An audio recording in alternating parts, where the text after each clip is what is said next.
Earth.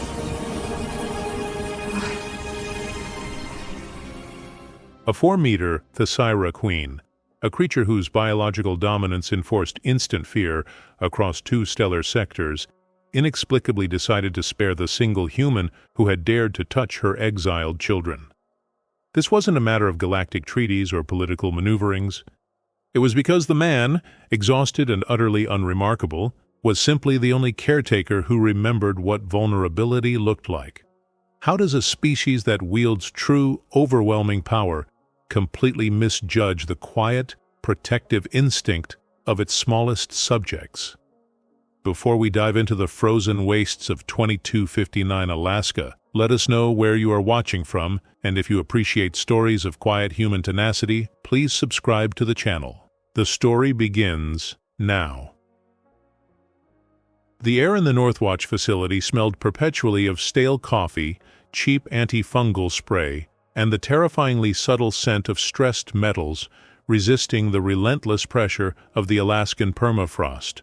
It was the year 2259, and Earth, far from being a cradle of civilization, had devolved into a rather inconvenient galactic landlord, a cold rock designated as a concession territory, where alien species in exile, under observation or suffering specific forms of light political punishment, were shunted off to isolated, climate-controlled regions. Humans were not masters of their domain. They were custodians, mediators, civil support staff, glorified janitors with high-risk insurance premiums. Caleb Morrison, 46, looked exactly like a man who spent his life fixing ventilation systems in sub-zero conditions while dealing with species that viewed him as slightly less complicated than a screwdriver. He was a climate custodian and extreme shelter technician, a man built from fatigue, reinforced by distrust of authority, and powered by highly caffeinated sludge. He moved through the sprawling, subterranean infrastructure of Northwatch with the practiced slouch of someone who had seen exactly how many corners were cut in the name of interspecies détente. His greatest accomplishment, he often felt, was successfully avoiding any and all leadership roles. Leadership, he knew, meant paperwork, accountability, and the eventual realization that you were just a slightly better-paid scapegoat. Caleb preferred the quiet certainty of the maintenance tunnels, where the only thing that could betray you was physics, not a fragile treaty negotiated light years away. He ran a weary hand over his 5-day growth of beard, watching the diagnostic screen flicker a hostile shade of amber. The main pressurized airlock leading to Sector Gamma was cycling too slowly, probably ice buildup. He made a note in the maintenance log, his fingers stiff inside the thermal gloves. It was just another Tuesday in the post-sovereignty era, boring, cold, and utterly draining. Caleb's life had been borrowed from him years ago, when a routine climate control failure, the kind he fixed every day, resulted in a localized atmospheric inversion. His young son had been caught in it. The subsequent years had been a deliberate march towards dangerous, isolated work, a slow, steady acceptance of risk, not because he was brave, but because fairness, in his mind, demanded a certain level of danger. He didn't seek death, but he certainly didn't dodge it with any enthusiasm. What truly terrified him, the gnawing anxiety that kept him working 18-hour shifts, was the paralyzing fear of failing to protect someone vulnerable. Again. The mundane routine was shattered by the arrival of Lieutenant Commander Anya Sharma, a woman whose crisp uniform and aggressively optimistic demeanor were always deeply offensive to Caleb's sensibilities. "Morrison, the Tundra Delta Manifest is through," Sharma announced, her voice echoing too brightly in the cold corridor. "It's the Priority Relocation Section 7. Caleb sighed, not looking up from the sluggish airlock metrics. "Tundra Delta? That installation hasn't been properly cycled since the Cathar incident in '48. It's a tomb of frozen pipes and poorly insulated dreams." Sharma leaned against the metal frame, trying to project authority that immediately evaporated under Caleb's blank stare. "It's been specifically requested by the Galactic Custodial Council for the relocation of the Thysaira exiles. They need isolation, security, and a very specific microclimate." "Ah, right," Caleb grunted. "The Queen, the colossal one. 4 meters of biodominance and political headache." "Reichtala Vorun," Sharma corrected, emphasizing the formal title. "Yes, she and her immediate bloodline are being placed in quarantine exile following the coup. The details are classified, but the primary requirement is absolute separation from all established political nodes. Alaska is perfect." Caleb finally turned, leaning back against the wall. His expression was flat. "And who, precisely, is going to maintain the life support for a 4-meter queen who probably considers the human respiratory system a fun distraction? The last Thesira exile we hosted disintegrated 3 technicians just for making eye contact." Sharma shuffled a datapad. "That's where you come in, Morrison. You're being reassigned to Tundra Delta effective immediately. Nobody else will work near a giant queen. Your record shows unparalleled proficiency in extreme shelter maintenance and, well, your noted disregard for personal safety." She offered a thin, professional smile. "It's a lateral move. Pay grade remains standard, but high-risk compensation applies." Caleb stared at the flickering amber light of the airlock. High-risk compensation. It sounded exactly like the kind of contract he'd been subconsciously seeking. He didn't want glory. He just wanted to be useful in a place where failure meant personal, immediate consequence, not bureaucratic review. "Fine," Caleb said, picking up his toolkit. "But if I find any substandard copper wiring in that facility, I'm sending the bill straight to the custodial council. And if Her Majesty decides I look like a snack, I expect my next of kin to receive the full death benefit within 72 hours, not 3 weeks of processing." Sharma visibly relaxed. "Deal, Morrison. Get moving. The extraction shuttle for Reichtala arrives in 30 standard hours." The normal fractured. Caleb was headed to the true isolation of the Tundra Delta facility, the personal caretaker for a creature of immense power and lethal reputation. Tundra Delta was less a facility and more a pressurized scar in the frozen earth, a series of rusting domes and sub-level tunnels designed in the era of paranoid Cold War architecture and repurposed for paranoid galactic concession. It was a monument to cheap, dangerous isolation. Caleb spent the next day running diagnostics, confirming his worst fears. The heat exchangers were running at 70% efficiency, the primary water filtration system was leaking ozone, and the seismic dampeners were suspiciously quiet. He suspected they were just rusted solid. He was alone, save for a small, terrified security detachment barricaded in the above-ground communication shack, a detachment that had clearly been told to stay out of the subterranean environment where the Thesira Queen would reside. "Look, technician," stammered Sergeant Vance over the internal comms, his voice laced with the kind of high-pitched anxiety that only 4 meters of alien royalty could induce. "The Queen's containment is paramount. Avoid direct contact. Do not, under any circumstances, approach her unless she gives explicit authorization. And absolutely do not interact with the spawn."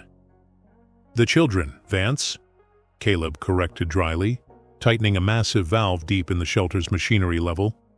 "They're called children. And if the air filtration system fails because you're too busy having a panic attack, their spawn will suffocate along with me. Priorities, Sergeant." Reichtala Varun arrived precisely on schedule, a colossal presence that dwarfed the transport shuttle. She was beautiful in a terrifying sculpted way, a perfect convergence of predatory musculature and regal bearing. Her skin shimmered with subdermal crystalline structures, and her massive form, wrapped in complex, dark ceremonial vestments, moved with a devastating grace. Her golden eyes, large and ancient, swept over the desolate tundra, landing briefly on the tiny, anxious security detail, then settling on the entrance to the shelter. The dominance aura was instantaneous. It wasn't psychic, it was biological, a complex emission field that triggered primal paralyzing fear and submission in most sentient species. Sergeant Vance was instantly reduced to a shivering, whimpering mess, trying desperately to flatten himself against the exterior wall. Caleb, however, was in the depths of the shelter, attempting to recalibrate a temperamental air scrubber. When the wave of dominance hit, It registered to him as a profound feeling of annoyance. Oh, great. The Queen has arrived, Caleb thought, pushing the scrubber panel back into place. Now I have to listen to Vance whine about his bladder control. His profound emotional detachment, the self-imposed numbness he'd built after his loss, acted like a psychological Faraday cage. He felt the pressure, certainly, the sheer weight of her authority, but the instinctive fear response was simply absent. He had already accepted personal failure as a baseline state. Biological dominance had nothing to grab onto. When Reichtala finally descended into the subterranean environment, she did so with a silent, heavy tread, accompanied by 3 smaller, but still easily 2-meter-tall, figures. Her children. They were young, their scales still soft, and their movements were clumsy with curiosity. The Queen stood still in the central corridor, her golden eyes adjusting to the artificial lighting. Her gaze, which could melt the resolve of planetary governors, fell upon Caleb, who was kneeling 10 meters away, surrounded by tools, actively replacing a burnt-out junction box. He did not bow. He did not freeze. He simply paused his work long enough to offer a tired, utterly neutral acknowledgement. "Welcome to Tundra Delta, Your Majesty," Caleb muttered, his voice muffled by the work harness. "Corridor pressure is nominal. Environmental controls are still unstable, but I'm working on the primary surge protector." Reichtala did not respond verbally, but her internal sensors registered confusion. The human's heart rate was elevated due to exertion, not fear. His pupils were normal. His posture was disrespectful but practical. He was doing work. The Queen was unsettlingly accustomed to absolute obedience and terror. This human's indifference was a bizarre novelty.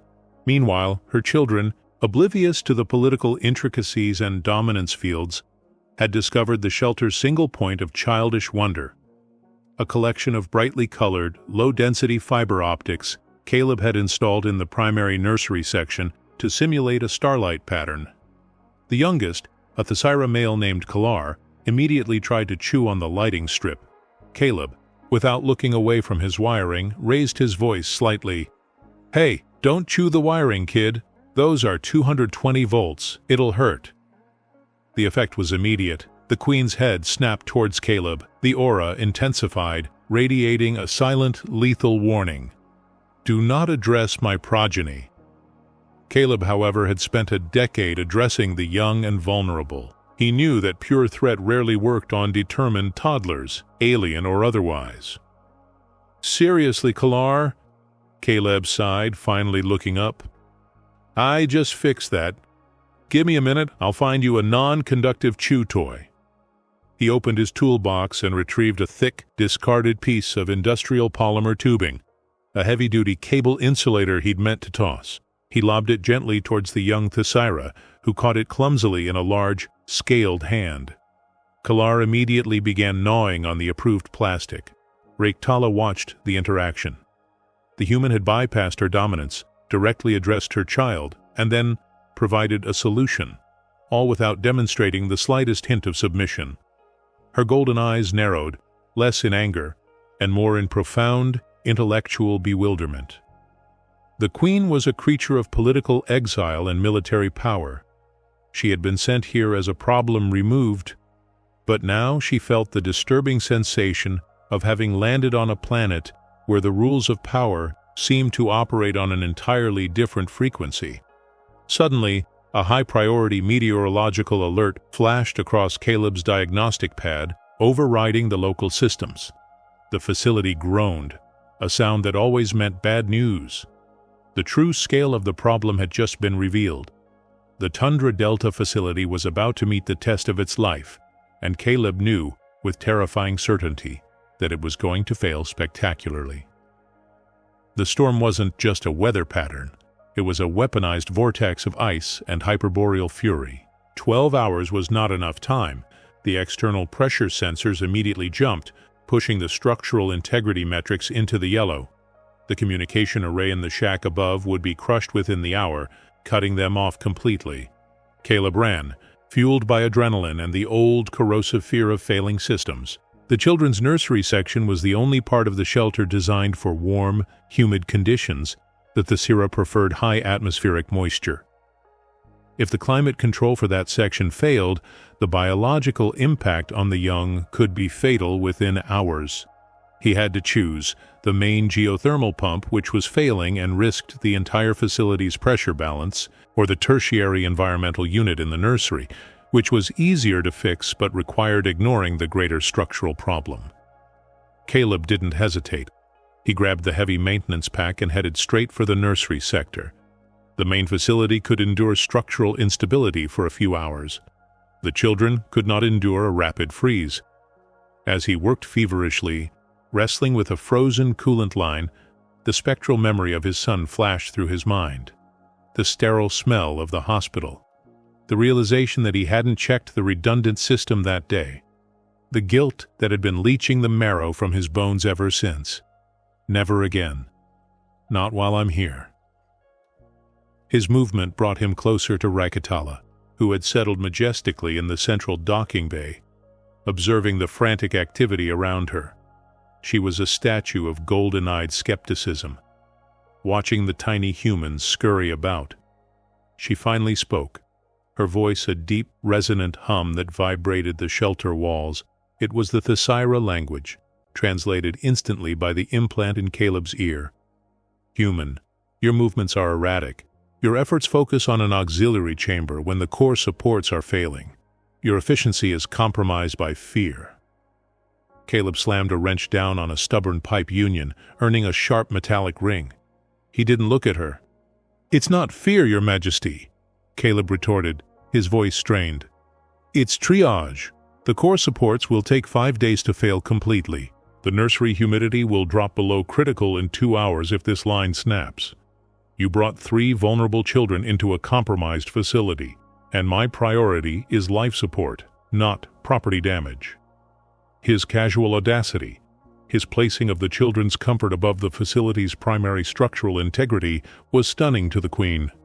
She was accustomed to military logic, where the structural integrity of the command center always superseded secondary biological assets.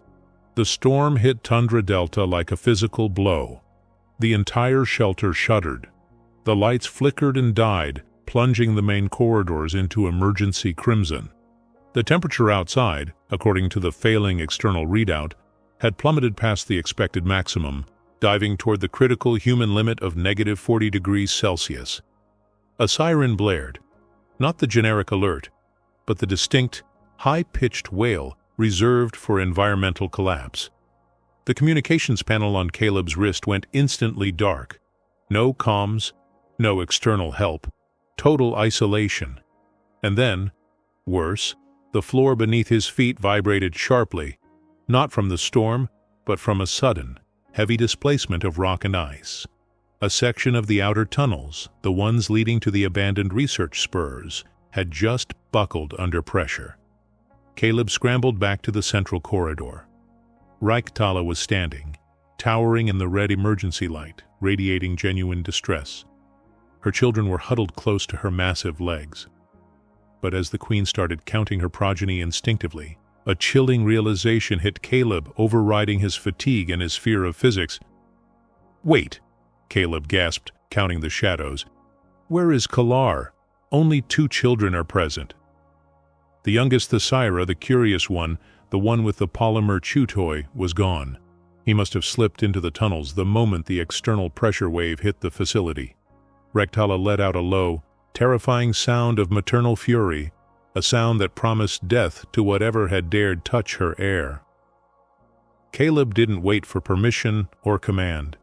He grabbed the emergency beacon from his belt, ripped off his environmental jacket — it would only slow him down — and plunged into the partially collapsed and freezing blackness of the outer tunnels, heading straight for the point of structural failure. He was moving on instinct, ignoring the cold, ignoring the lethal potential of the Queen, and ignoring the final, desperate plea from the remnants of his sanity. His greatest fear wasn't death, it was failing again, and a lost child in the dark was a fear he simply could not ignore. The sudden, catastrophic depressurization of Sector 7 sounded less like a disaster and more like a celestial tea kettle deciding it had simply had enough of existence.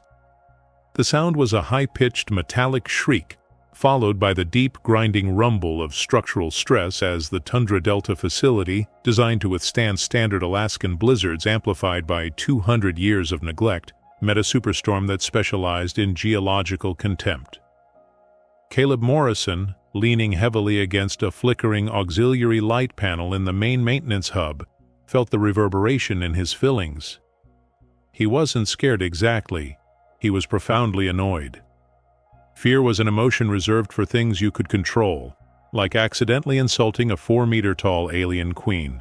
This was merely an administrative oversight, manifesting as potential death by frozen shrapnel. The integrity of Subsector 3 is compromised. Repeat, compromised. We have a 50% drop in primary habitat atmosphere containment, crackled the emergency comms, before the voice of Operations Manager Gregson, a man whose qualifications included a strong handshake and zero aptitude for extreme engineering, dissolved into static. Caleb sighed, pulling off a heavy glove to rub the bridge of his nose. 50% drop means the air is currently running away from the alien children, and Gregson is still operating on the assumption that shouting technical jargon at the wall will fix the structural failure, he muttered to himself, the cold already biting the exposed skin. He had specifically told Gregson 3 weeks ago that the tertiary plasma conduits near the abandoned Northwatch Junction needed preemptive replacement, not just a little tape and a prayer. Gregson had countered that the budget for plasma conduits was currently allocated to upgrading the facility's coffee machine. Priorities. The air in the maintenance hub was turning crystalline. Visibility dropped, not from snow, but from rapid condensation flash freezing into microscopic needles that stung the lungs. Caleb, however, had bigger problems than breathing. Rectala Voren, the queen of the Thessera, was currently housed in the Secure Habitat Core, Sector Alpha, which was, mercifully, holding. But the children, Kaerth, Valen, and the youngest, Lise, were in Sector Beta, which shared a power grid with the failing Sector 7. The Thessera species required temperature stability equivalent to a comfortable spring day on a colonized moon, not the -40 degrees Celsius currently seeping into the structure. Caleb moved with the efficient resignation of a man whose job description required him to regularly argue with physics. He bypassed the complex digital lockouts, they were fried anyway, and accessed the manual override cabinet. The interior smelled faintly of stale coffee and desperation. His primary objective wasn't to save the facility, it was to ensure the pressure integrity of the children's section long enough for the storm to pass. He grabbed a multi-tool and a spool of military-grade repair foam, the kind that allegedly could seal a hull breach in the void, but in reality just made a terrible mess you had to scrape off later. As he worked, crawling through a ventilation shaft that was now venting pure, unfiltered Alaskan apocalypse, he heard the Queen. Reichtala didn't shout, not like a human. When a Thessera Queen Mother was truly distressed, the sound was subterranean.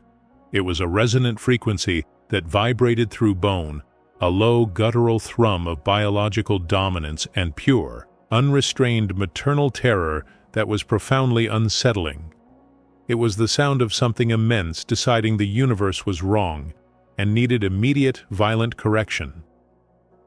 Caleb paused, wedged between two pipes, and winced. "Oh, she's having a day," he observed dryly, tightening a hydraulic clamp. "That's the, I'm going to personally dismantle the concept of gravity if you don't fix this immediately thrum." He knew the fragile treaty stipulated that if the exiled queen deemed her children to be in existential danger due to human incompetence, she was legally and biologically permitted to initiate a defensive protocol. This protocol, in layman's terms, meant the rapid transformation of the surrounding infrastructure and anyone inside it into very fine particulate matter. Caleb had precisely 15 minutes before the Queen's instinctive aura overpowered her political reasoning. He reached Sector Beta's climate control override panel, Sparks danced across the exposed circuits like tiny malevolent fireflies. He bypassed 3 safety features, hot-wired the auxiliary regulator, and slammed his elbow down on the manual purge button. Ets. A blast of warm, humidified air flooded the corridor.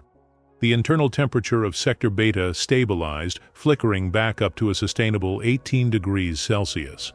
Caleb slumped against the now-warm panel, exhaling a cloud of frozen breath. Okay, Subsector 3 contained. Habitat stable. Small, temporary victory, he whispered, wiping frozen debris from his face. Now to report back and wait for Gregson to take credit. He initiated the facility's local surveillance network display, a screen the size of his palm, powered by his multi-tools reserve battery. The image was grainy, shot through the thick, reinforced glass of the children's habitat. 2 of the Thesira children, Valen and Lise, were clustered near the center of the room, their enormous golden eyes wide with fear, but physically unharmed, currently being tended to by a frantic, smaller Thesira attendant. Caleb did a quick mental count. 3 children had arrived, only 2 were visible. He zoomed the image, running the loop for the last 30 minutes. The system was glitching severely. The surveillance log jumped, stuttered, and then went entirely black 15 minutes before the pressure drop. No, Caleb murmured, a cold dread replacing the physical exhaustion. He checked the internal schematics, overlaying the habitat plan with the facility's escape routes. The Thesira children, being immensely curious and fast, had often tried to explore the structure. The main danger zone wasn't the collapsing ceiling. It was the access junction to the abandoned and unsealed Northwatch tunnels, a network of forgotten geological sensors that ran straight into the heart of the Alaskan permafrost. The schematics showed a thermal reading near the Northwatch junction access hatch, not enough heat to be an adult Thesira, but enough to register a small, scared, warm body trying to hide in the cold. Cairth, the oldest, the most adventurous. The realization hit Caleb not with a rush of adrenaline, but with a visceral, sickening plunge into the familiar pit of failure.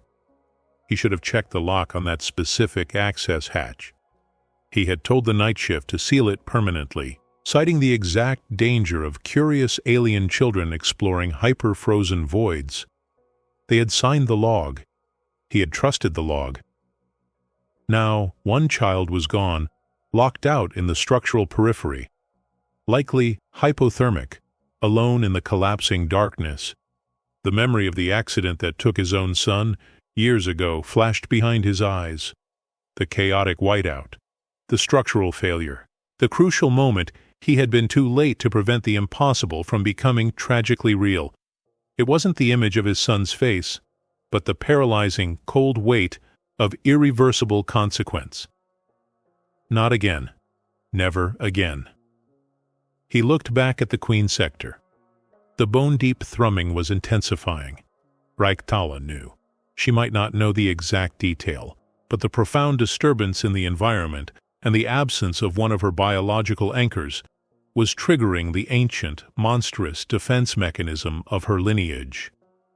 Soon she would break out, and she would assume the humans had taken her heir. The ensuing violence would cleanse the facility of human life.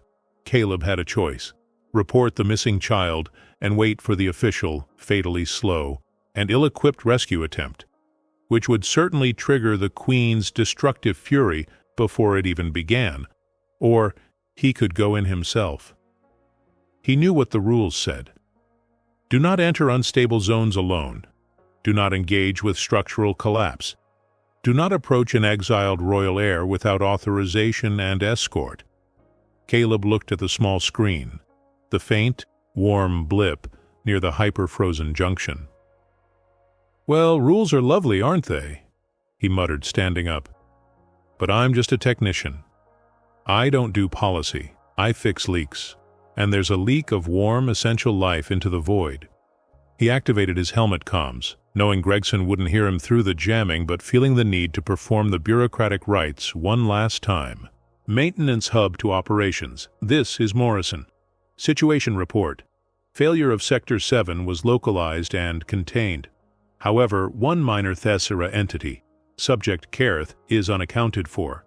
Thermal signature indicates displacement toward the Northwatch Junction access tunnels. Requesting immediate preparation of rescue team and full shutdown of Sector Alpha containment field. Repeat. Release the Queen. He paused, knowing the absurdity of that last command. Just kidding about the Queen. Mostly. I'm going in. Silence. Complete, icy, non-responsive silence. Caleb grabbed a depleted oxygen tank, mostly useful for extra weight, and a weak floodlight. He realized he didn't have the proper cold weather gear for the Northwatch tunnels. The protective suit he was wearing was rated for general facility operations, not minus 70 degrees Celsius permafrost caverns. He checked the time. 7 minutes until estimated Queen Fury event. I need something strong, something stupidly warm.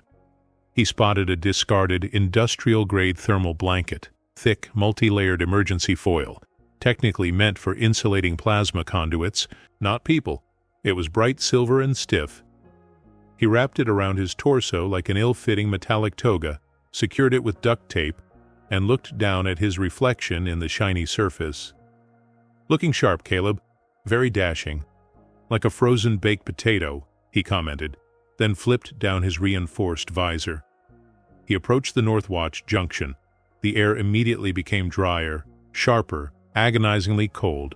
It was the temperature where biological tissue simply ceased to function out of sheer discouragement. He found the access hatch. It was indeed improperly sealed, latched but not locked. A thin layer of rime coated the internal edges. Karth, agile and determined, must have slipped out moments before the storm fully hit. Caleb forced the hatch open. A gust of compressed air, screaming like a banshee through the new structural cracks, almost ripped the door from its hinges. The noise was unbearable.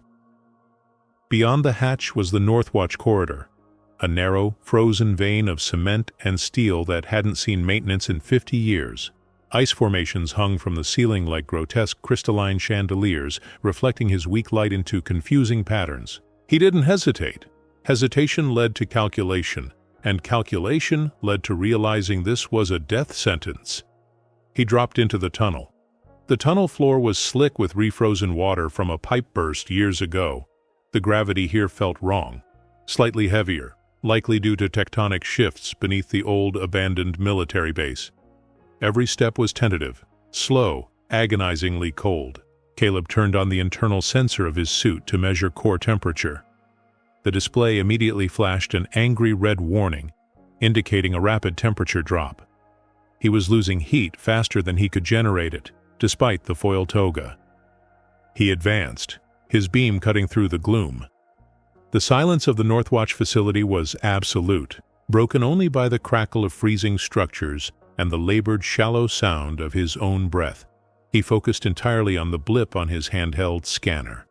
Karth, small, 800 meters into the tunnel, near a known area of catastrophic structural instability. As he walked, his mind drifted back to the one detail that mattered most. His son, lost in a storm just like this. Alone. The overwhelming fear of death was not the temperature or the collapsing structure. It was the fear of being found too late. The primal protective instinct that he was too broken to feel for himself anymore, but which remained fiercely intact for any child in distress, alien or human. He rounded a corner, his beam illuminating a massive fissure running down the wall, thick with ice. The structural integrity was non-existent. They really should have demolished this place, Caleb muttered, his voice sounding hollow and alien in the cold air. He pressed onward, fueled by a mixture of parental guilt and professional obstinacy. He wasn't a hero. Heroes got parades. Caleb was just a man who knew how to operate heavy machinery and could not stand the thought of an isolated thermal signature blinking out into the cold.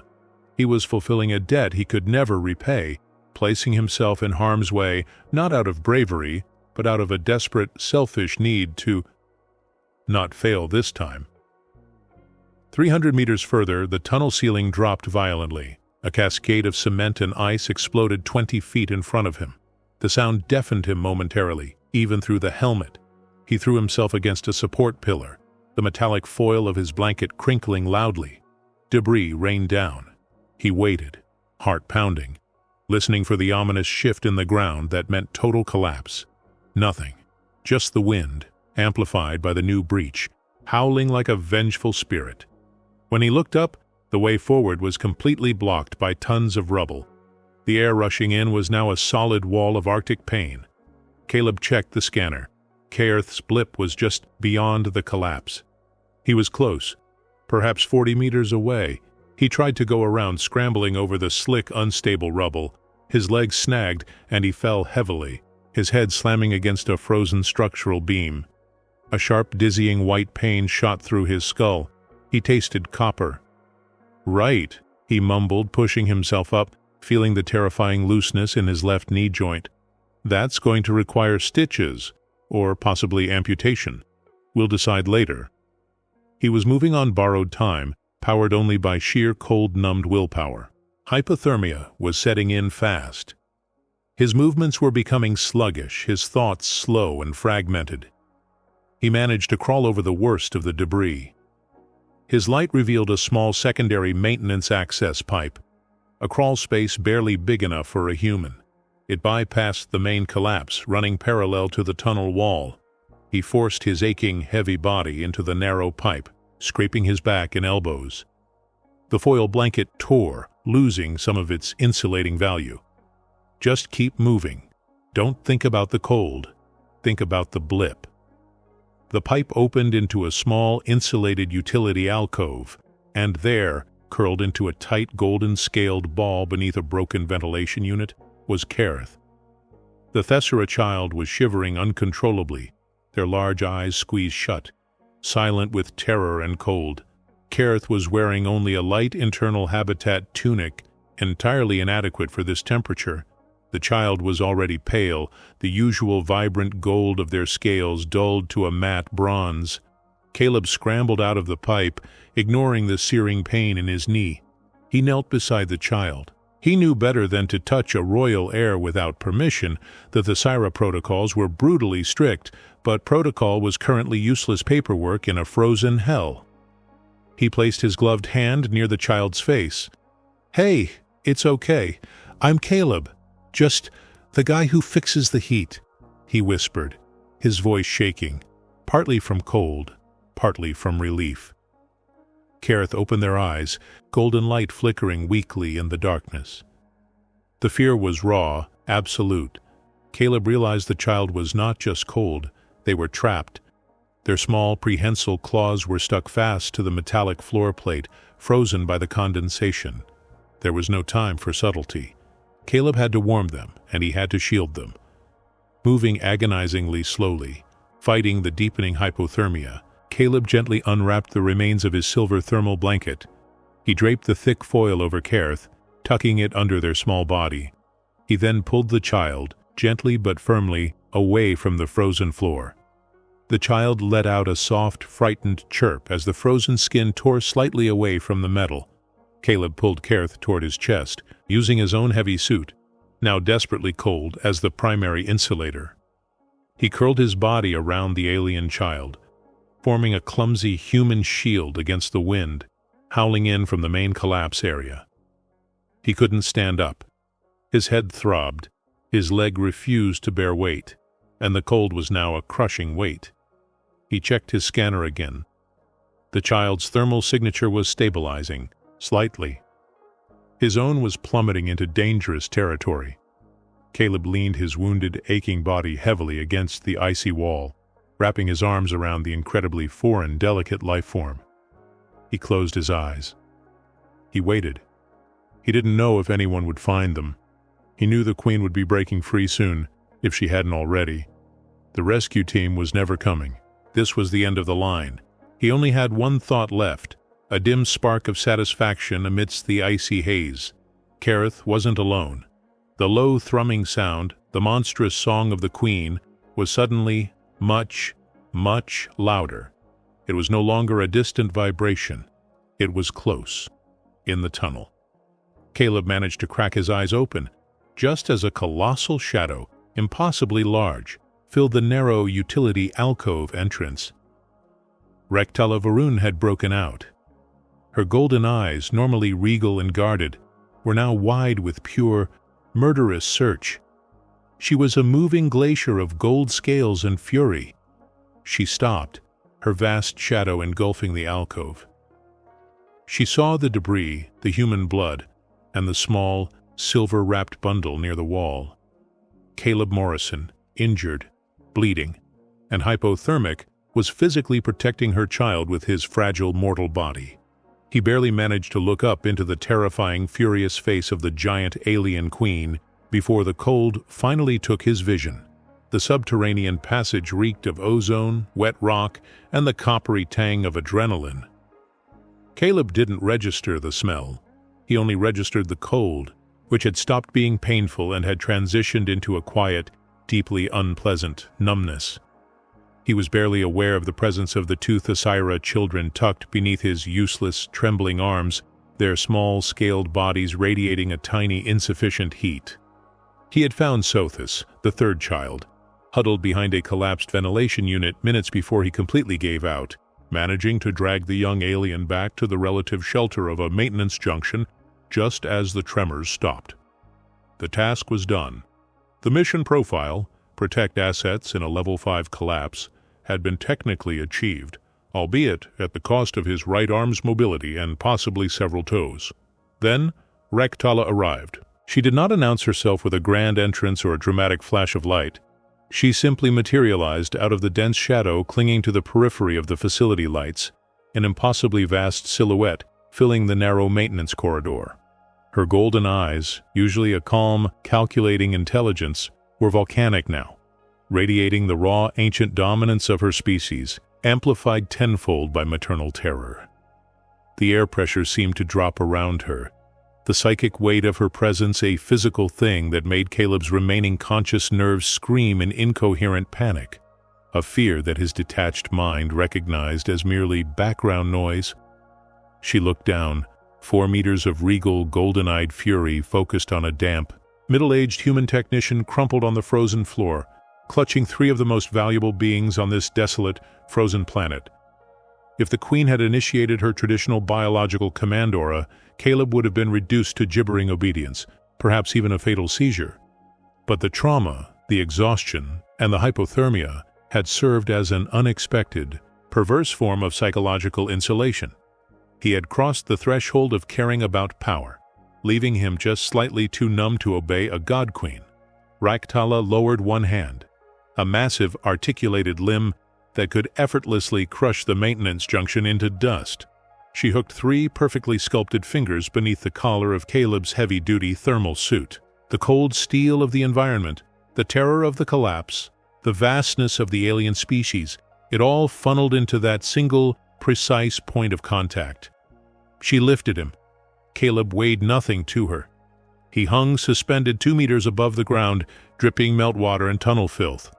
His vision swam, focusing intermittently on the magnificent, terrifying face looming over him. He felt the cold air rush against the exposed skin of his neck where the suit was torn. "Human!" the voice boomed, amplified by the confined space, sounding less like speech and more like tectonic plates shifting. "You risked total cessation of biological function. You violated 8 primary safety protocols. You touched the young. Explain the illogicality of your continued existence." Caleb coughed, a dry, rattly sound that tasted of ice. His mind was slow, sticky, obsessed with the most immediate mundane issue. They were cold, Your Majesty," he managed to slur, the words dissolving into fog. And Sothis was lost. Can't lose the assets. Paperwork is ridiculous when assets are lost. Absolutely enormous liability forms. Plus, they were scared. No one should go through that alone. He wasn't presenting a defense, he was stating facts as if reporting a broken pipe or a blown fuse. His final exhausted thought wasn't about heroism or sacrifice, but a painful memory of a small cold hand slipping away years ago in a different kind of disaster. Rektala froze. Her golden gaze, which normally inspired instant compliance across entire star systems, narrowed slightly. The aura of dominance that made seasoned military commanders collapse into fetal positions hit Caleb, and he merely swayed, his focus still on the ridiculous paperwork. "Fear?" she questioned, the tremor in her voice more confusion than rage. The Syra royalty did not acknowledge fear, especially not their heirs. Yeah, the little one, Sothis, crying. Quietly, but crying, Caleb mumbled, tilting his head back slightly, trying to get his damaged arm to stop aching so intensely. They need the ambient warmth, not the big talk, just the quiet. The Queen looked at the three children, who were now cautiously exiting the embrace of the human's broken body. They looked up at their mother, then back at Caleb, confusion etched on their perfectly formed, scaled faces. They were not reacting to the terror of the Queen's presence. They were simply observing the strange, weak creature that had stopped the cold. Ractala's calculation systems, designed to process threats, political maneuvers, and the tactical deployment of vast fleets, encountered an immediate and unresolvable logical contradiction.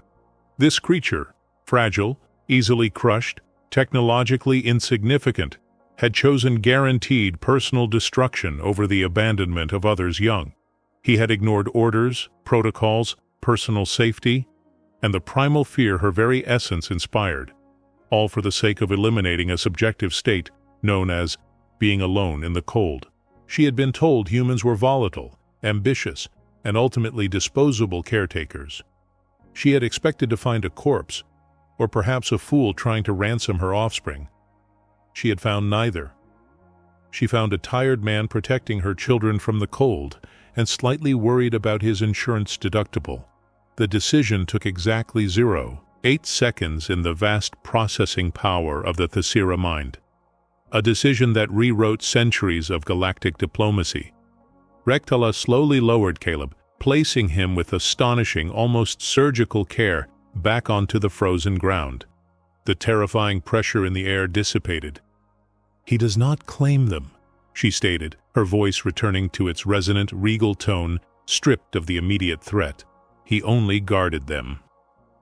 The two immense guards, Vorak and Kale, who had been struggling to catch up through the half-collapsed tunnel and were just now arriving, skidded to a halt. They saw the scene. The Queen, standing over the human, and the human not yet reduced to a paste.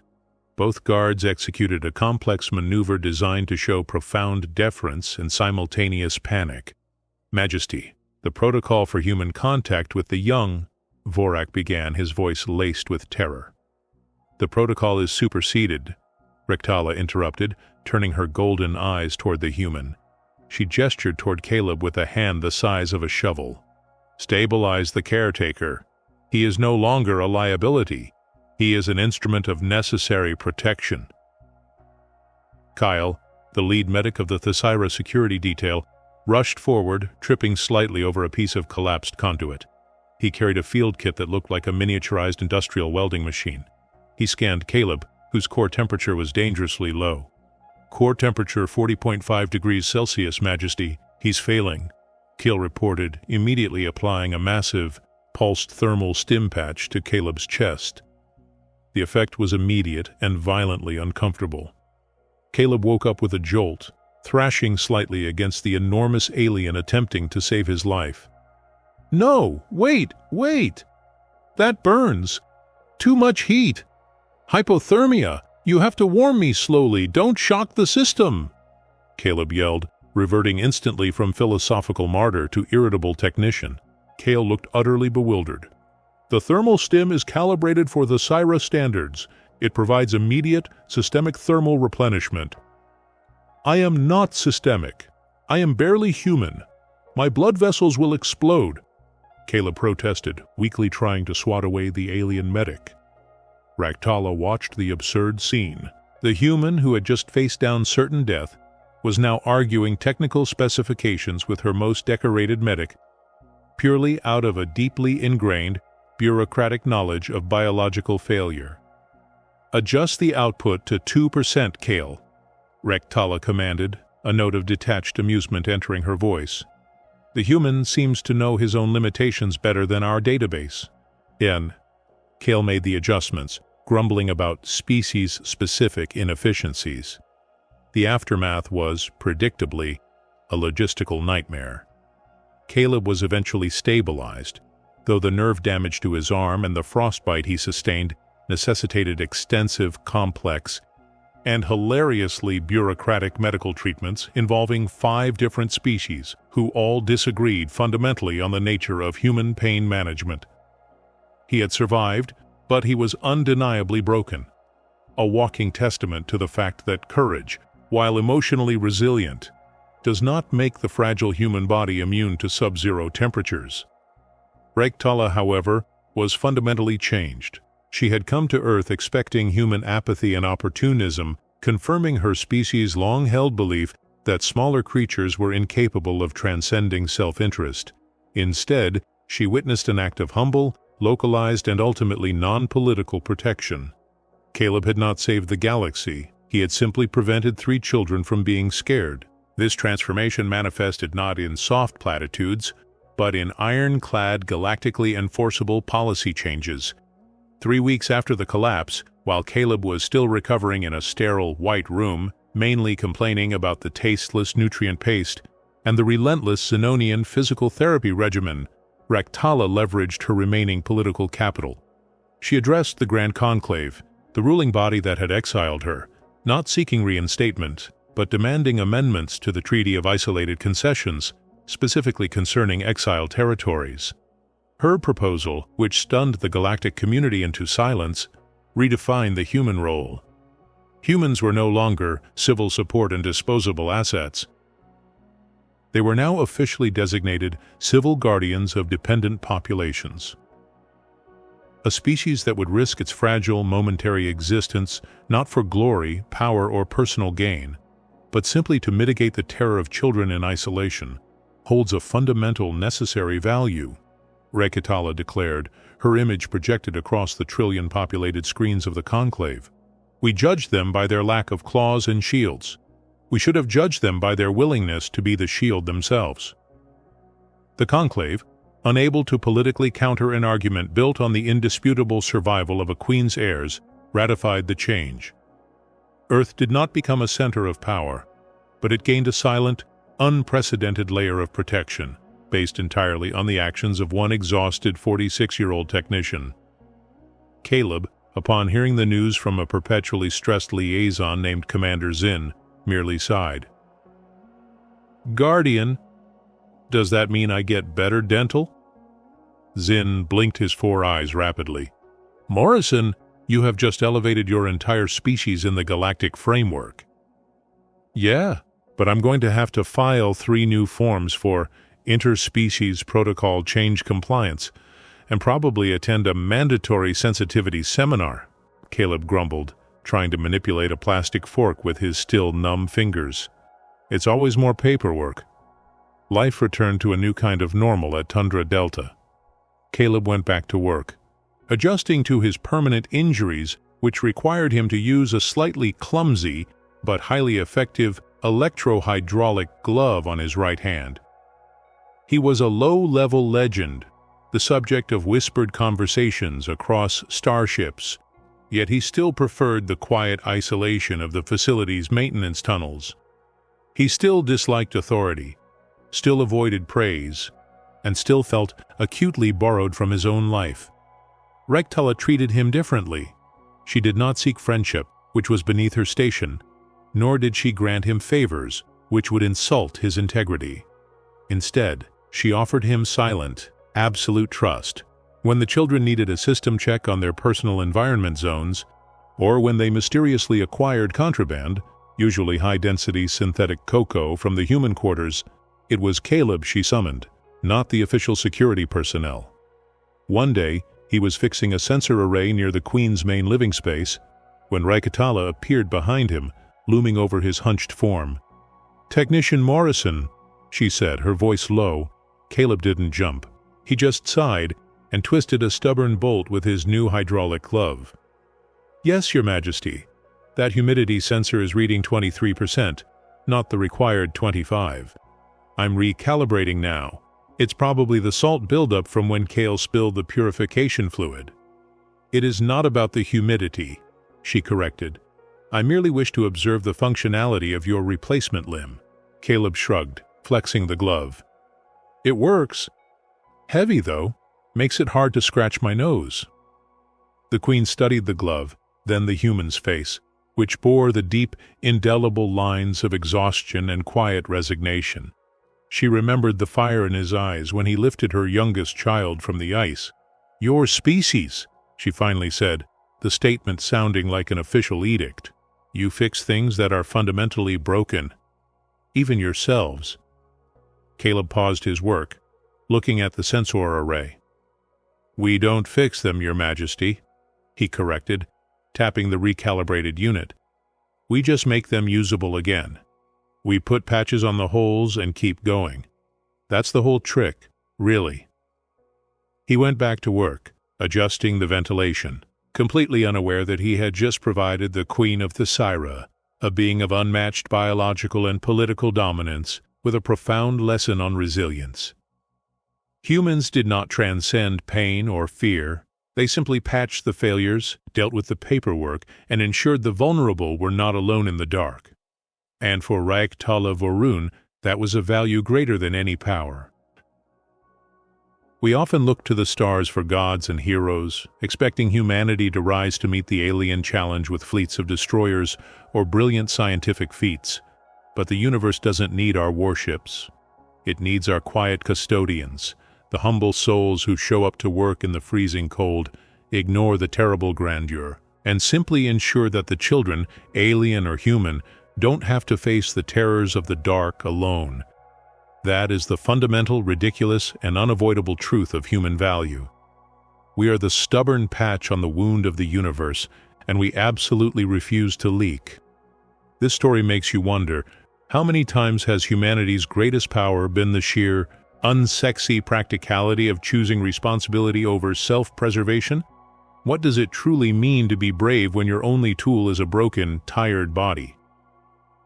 If Caleb Morrison's story resonated with you, if you understand the sheer overwhelming effort required just to patch yourself up and show up the next day, then let us know. Type the word patch in the comments below. Tell us where you're watching from, and if you've ever felt like you were just barely holding the universe together with duct tape and sheer, unreasonable stubbornness. We're building a community of quiet guardians here, so please smash that like button, subscribe, and share this story. And if you're ready for more epic tales of humble courage and galactic absurdity, check out the next video popping up on your screen now.